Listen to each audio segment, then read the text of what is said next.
SEGA.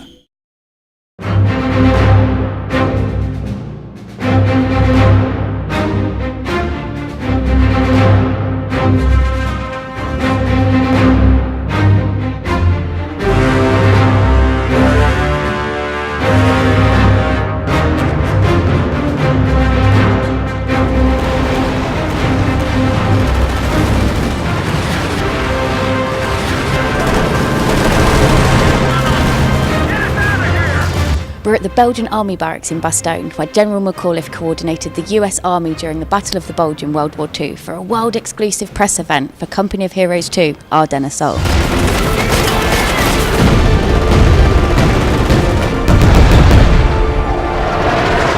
Here in the tank shed, the Belgian Army have restored old tanks and vehicles from the Second World War, including this Panzer IV, which is available to play in the game. You can also use this jagged Panzer 38 Hetzer.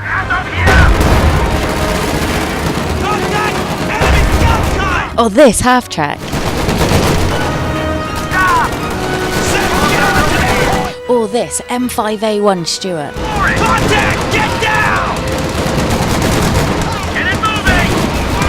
This is where the hands-on is taking place. I'm going to get Mitch Lagrin, Campaign Lean, to tell me about some of the new features. Can you tell us more about the new companies announced for Ardennes Assault? Yeah, so we have 3 companies.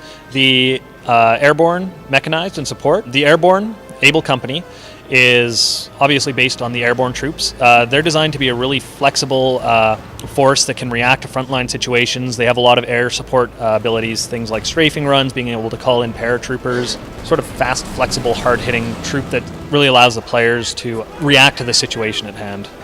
The Mechanized is a much more sort of heavy, hard-hitting group. They rely a lot on combined arms, using mechanized forces in combination with infantry, sort of spearhead type company. The Support is based a lot more around defense, artillery, building up your line, bombing the hell out of the enemy, I guess.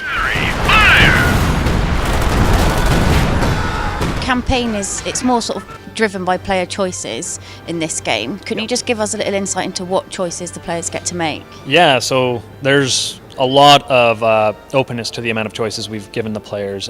So we have the metamap component, which allows players to basically freely choose which mission they're going to play, which company they want to take into that mission. There's strategic elements built around those choices so that it'll change how the campaign evolves, it'll affect other missions. So there's 2 main mission types. The first are missions themselves, which are much more of a sort of scripted campaign experience that players are going to be used to. They still have a lot of dynamic elements, much more than what we've done in the past. We also have a new type, which is called engagements. They make more heavy use of the AI, and they each have a dynamic objective that is put on the map, so you're not going to always play the same map with the same objective. And we've put those in to try to change up the pacing and create a little bit more of a dynamic experience in those missions. Each of the companies also starts out with 4 specializations and 2 specific units to that company. As you play through the campaign, different events will happen that will allow you to gain more specializations and more units on different missions. So that's another important choice, is sort of choosing which company you want to put towards which mission for the rewards you're going to take out of it. We covered the Western Front in the Company of Heroes 2 Western Front armies. Why was the Battle of the Bulge chosen for the new expansion? We felt that it was something that was really important to depict in Company of Heroes. It was a hugely important battle for the war as a whole, and it created a really nice and interesting scenario for us to base a campaign in.